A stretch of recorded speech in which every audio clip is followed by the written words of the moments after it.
Salama kabisa madam, habari za huko? Nzuri, za kwako na kazi?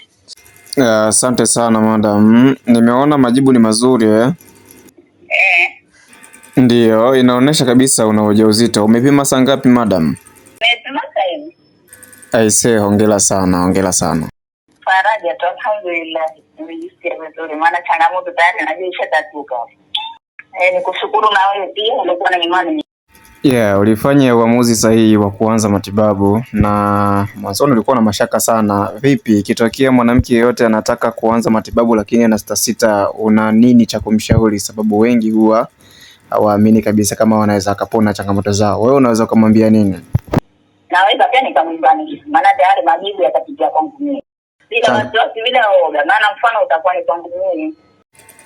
Basi mimi nakushukuru madam, uwe na mchana mwema pia. Nikushukuru na wewe pia ulikuwa na imani.